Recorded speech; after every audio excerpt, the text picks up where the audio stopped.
Week 5.2.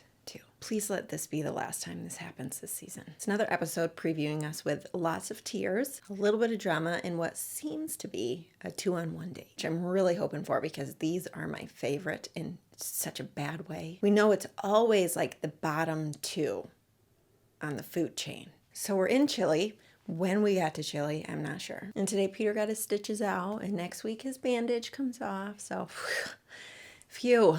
Now the girls are all sitting around a table, and Tammy, of all people, gives a peacemaking toast. And who chimes in? McKenna.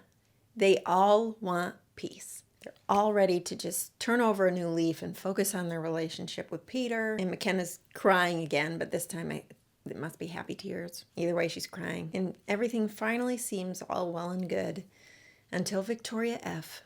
ruins everything. She's got to come in here and extend the never-ending drama that we're all so sick of. She tells McKenna that she was and is disrespectful and then mocks her in like this really rude Valley Girl way. It was just a little bit immature, maybe. And just a little bit petty. And let's just pray that Peter doesn't end up with Victoria, because how bad would it look for him to watch that back and be like, this is my future wife. Aren't you so proud? So first date, which is a one-on-one, goes to Hannah Ann. And she says she's been dreaming about this for the past 6 weeks. Now, that is a girl that I can jive with, someone who can poke good fun at this crazy show. And they seem to be having a lot of fun on this date, kind of just exploring. But the condiment kissing, oh gosh, I like, is there a hot dog in there? Is it perhaps Peter's tongue? Blah.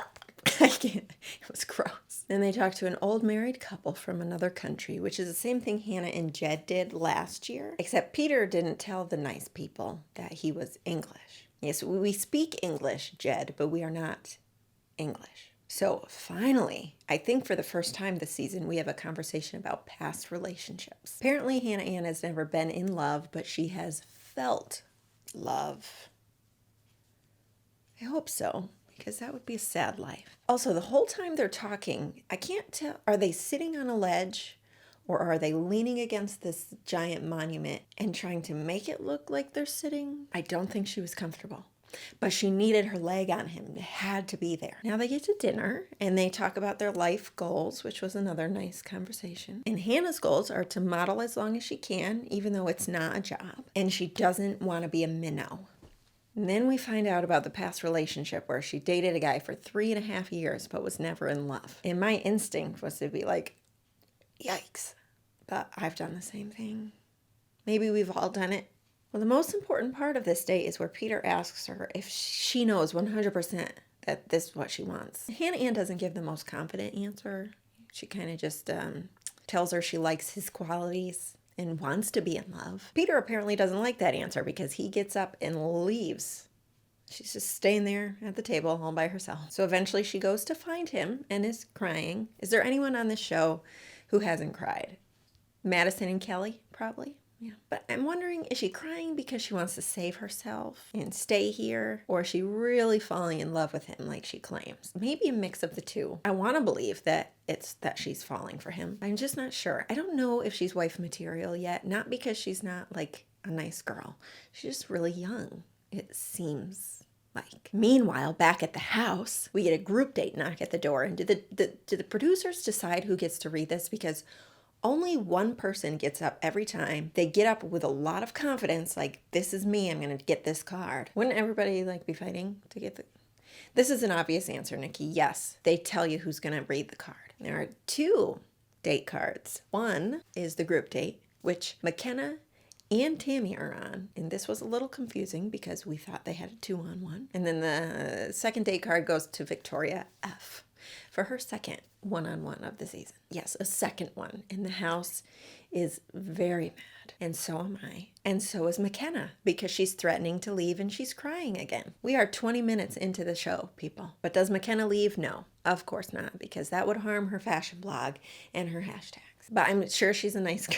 She seems like a nice girl, but whenever anybody comes onto a show where you need exposure to build your business, There's always a little suspicion there. So we get to the group date, and Peter introduces us to the date by saying, let's see how much drama we can make. Already seen it. But it's a soap opera date, so that's good timing for this. And this was surprisingly really entertaining. First of all the girls finally get along for once. At least it seemed that way. So we got all these different characters, and McKenna is playing a maid who doesn't get noticed, obviously, by Pedro, played by Peter, obviously. And then my favorite character comes in, and that is Kelly the Abuela, which also makes sense because she has the most wisdom of everyone in this house. Not that it takes a lot to hold that title, but her line of the night is incest is best, because even as his grandmother, she is still trying to get down. Then Sydney is the nurse, which also makes sense because this is not like your nice, caring, I'll wipe your butt nurse. This is a Halloween costume nurse. And then Tammy is some evil girl. I don't even know who she was, what she was supposed to be, but it fit her. These are perfect characters, contrary to her belief in herself. Everyone knows how nice I am, and I'm out there. I'm the meanest one out there. You're always the meanest one out there, at least for the last 2 episodes. So everyone's filming their scenes, and Maid McKenna is always just creeping in the background like she's Joe Goldberg. Joe always gets the girl, well, McKenna gets the man. And she, for some unknown reason,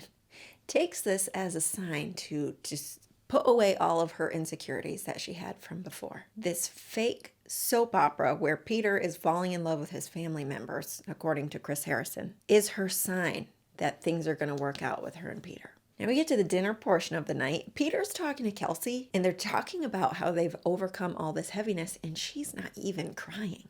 She almost does, but she doesn't. But then, oh my, he talks to Victoria P. Did not see this one coming. So Victoria P brings up Alea again because I guess she still feels like it's not resolved. And she wants the two of them to get back to the way they were after that first one-on-one date. But truthfully, how could they ever get there based on the way that she acted?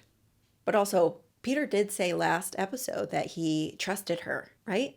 I don't know, that confuses me. He confuses me, she bewilders me. But essentially, Peter agrees the first date was amazing and then admits, yeah, we did have a little drop off. And then he starts going on about all of this positive talk. It's like a little bit of a word vomit, another sign that something bad is about to come. And it did. He dropped a bomb. He just straight out tells her she's more confident in the two of them than he is. And I'm thinking, oh, you can't come back from that line.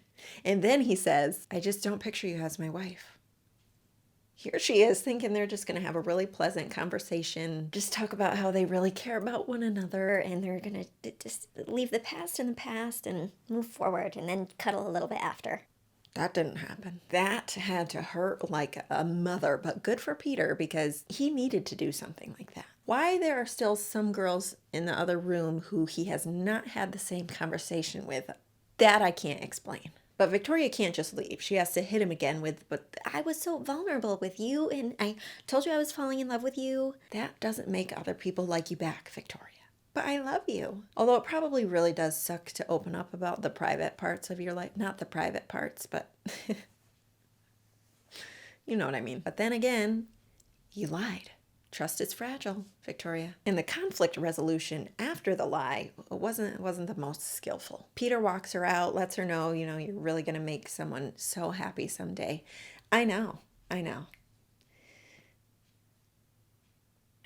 can't believe I predicted her to go to Hometowns. Stupid. I would have bombed Fantasy League. Why don't they do Fantasy League anymore? So she leaves, and now we finally get some Madison time. And I think this scene is potentially going to be one of the most telling in the entire season of Peter. So she was on the group date doing the soap opera, and he writes his own script for the two of them to reenact. Just for Madison. He does not do that for anybody else. Whenever the Bachelor really knows who their top contender is, they always do something special, like make this person feel special in some way. And not only did he write a scene out for just the two of them, alone in private. It was like a very intimate scene, and they end up falling in love. Only for Madison. Why he didn't do that with anybody else? She's the one. I'm telling you right now. Brad Womack did the same thing for Emily Maynard. He gave her a little picnic. And that was week 2. But anyway, as the two of them are enjoying each other, they have some background music. Not music, maybe more like sound effects. And it's Tammy starting drama upstairs. Again, why does she have such an issue with the other girls being emotional? It like really irks her. She's got to just out of nowhere call out McKenna for threatening to leave that morning. And McKenna is not having it. Say what you want, Tammy. Go ahead. Tammy's pretty mean. Kelsey tries to defend McKenna, and Tammy gets even more mean. She turns into a little bit of a potty mouth, tries to shut down Kelsey. But Kelsey's been through this multiple times this season, so it's just not going to work. But really, Tammy just cares about the girls. That's how she spends her time with Peter, talking about the girls. And before anything bad can happen, McKenna goes and talks to Peter. Peter tells her to just be confident in his feelings, and I'm not sure if he's talking about his feelings for her or his feelings in general. I don't know, but she feels good about it. And I can't go without mentioning her shoulder grab thing. She just kind of does this to his shoulder. I don't know if it was a sign of affection. Maybe he was just itchy. And by the end of the day, the rose goes to Madison. We knew that was going to happen. And the last date, technically, of the episode is Victoria F. And why is she getting another one-on-one? Because Peter feels like she had a difficult time on their first date, and she deserves another one. And they go horseback riding, and they eat a lot of meat. Then they sit down and have a conversation, and we have another crier.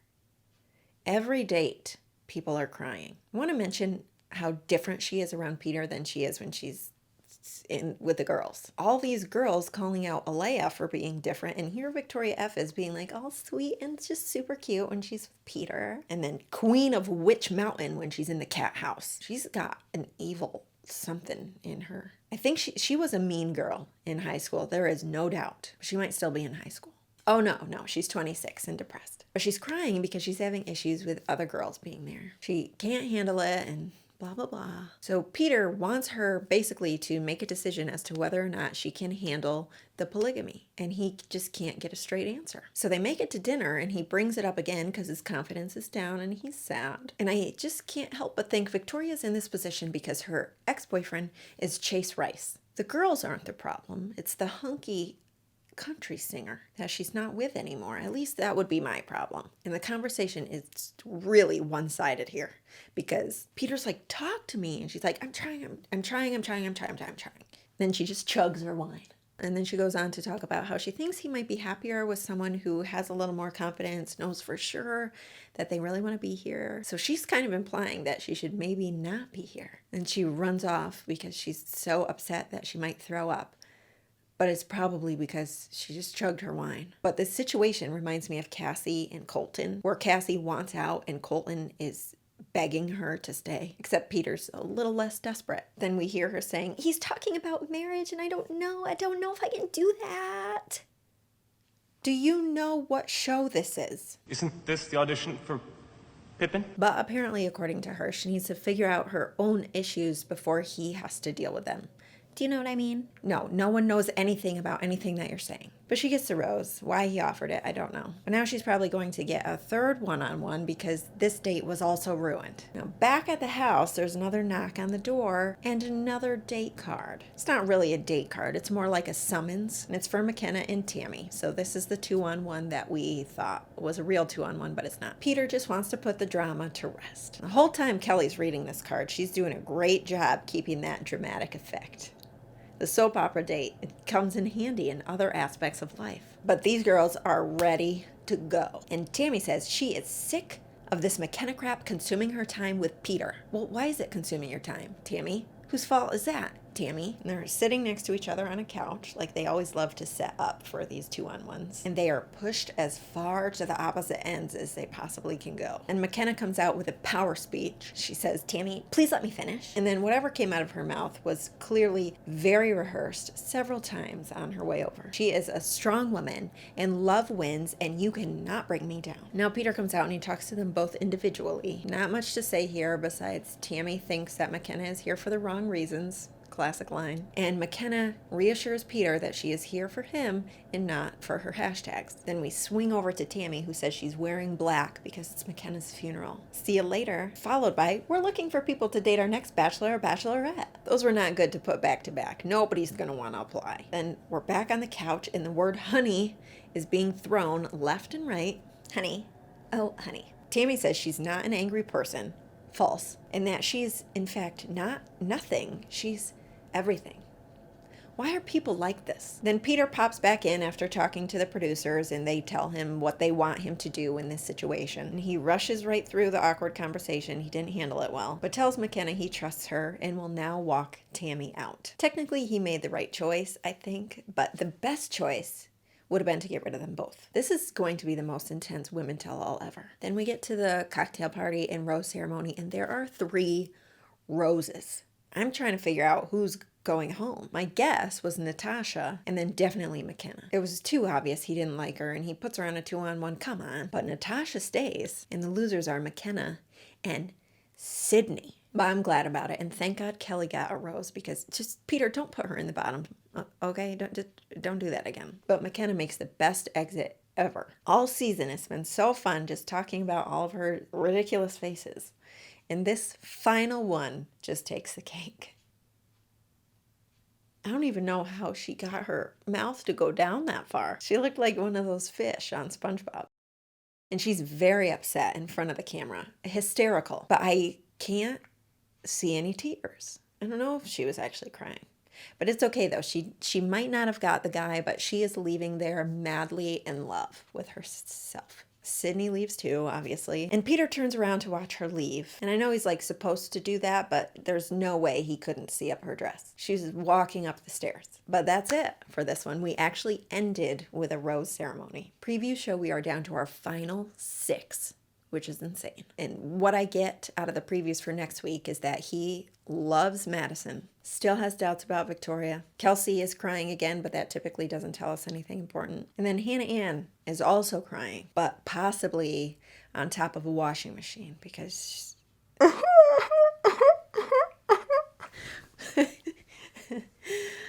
I'm sorry, she's a nice girl. I'm sure they're all nice in their own way. We just don't always see it on this show. And that about covers it.